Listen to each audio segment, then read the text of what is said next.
كتاب الله دستوري وخير الخلق أسوتنا. Meet Ali Bennett, a friend of mine, a young Muslim born and raised in Sydney, Australia, who has lived quite a successful life. However, it was only recently that his life took a dramatic turn. This is Ali's story. Where are you at now with your life? What's happened to you? At this point in my life, wallah, I've been gifted, alhamdulillah, by Allah, with cancer throughout my body, and I've changed my whole life to sort of helping people. Why do you call it a gift, Ali? And alhamdulillah, it's a gift because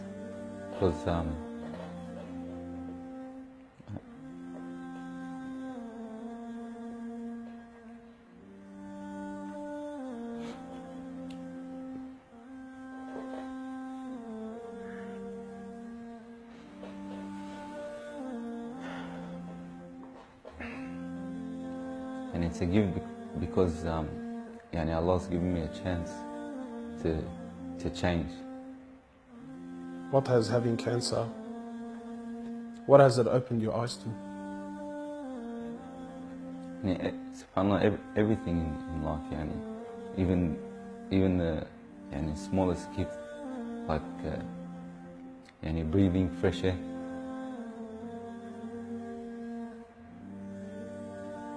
Do you feel like you used to take that for granted before?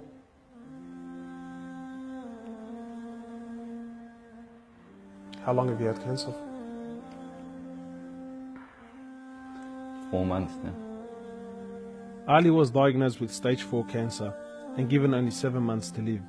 Upon finding the news, he immediately sold his successful business and was forced to reconsider the lavish lifestyle he was accustomed to. Everything was to change. Ali, what was your reaction when you came to know you had cancer? I got rid of my cars, I got rid of my watches, even my clothes.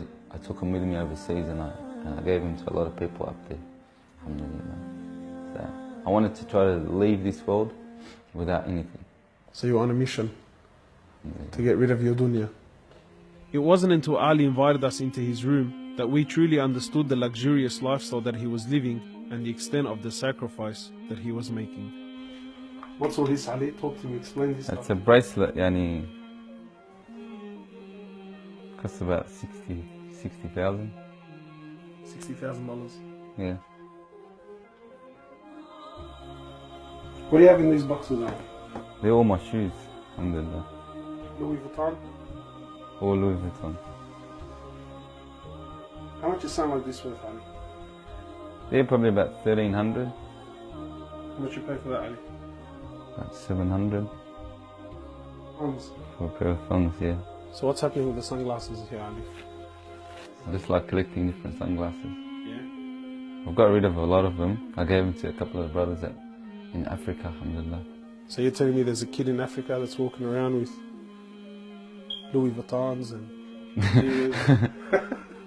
Can I try one of these hats on? I've only mentioned them in my talks like 100 times. You can try the red one on. It's limited edition one.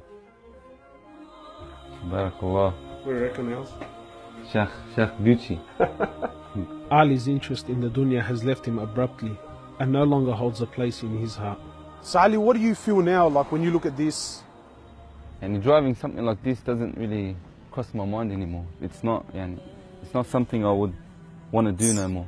After someone tells you, or you find out that you're sick, or you haven't got much time in this life, wallah, this is the last thing you would want to chase. And this is how we should be living our life every day. A car like this, people would love to be in it, people would love to own, people would love to drive it. Wallah, they're going for the wrong goals. And you realize that when you get sick, when someone tells you haven't got long to live, you realize all this stuff, it does not benefit us in any way. So what's the value of this in your heart now? This is worth one pair of thongs for a little African child with no thongs. Wallahi, it's worth more than me to see him smile with a pair of thongs than own one of these. Wallah al-Azim.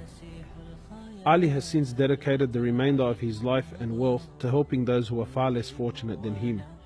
After an emotional journey to Africa, Ali has established a charity titled Muslims Around the World Project.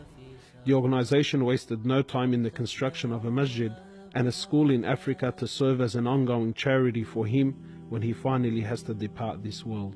Well, it all started from when I went to the cemetery when a brother that has the same, that has cancer, passed away. And I was at the cemetery and I was just thinking to myself, you know, after you go, there's nothing. There's no one there for you. No mother, no father, no brother, no sister, except for your deeds.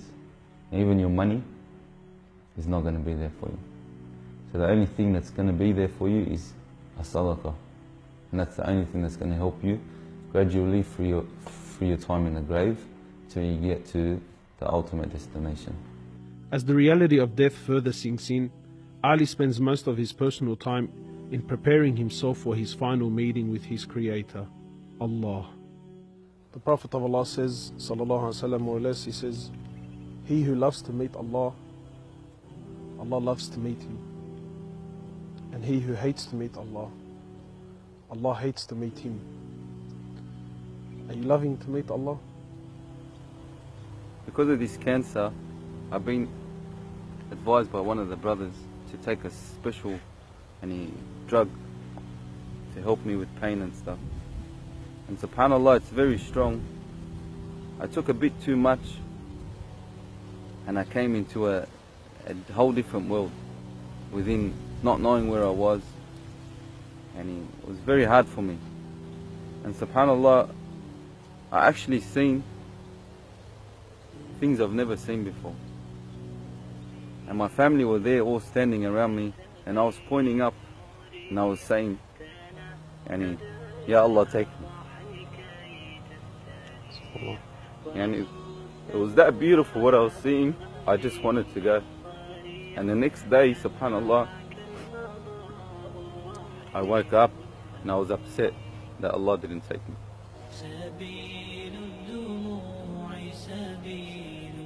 Well, I ask Allah subhanahu wa ta'ala to purify you and to give you shifa, to keep you around us for a long time. Allah, may Allah subhanahu wa ta'ala reward you. تذكر يوما كنت تعانق دمعة الفكر تناجي الله في صبر وترجو رحمة تسري فعاش القلب إخلاصا وصرت تحوم كالطير تحلق في ثقافات وتنهل من ربى الخير ترى ما زلت تذكرها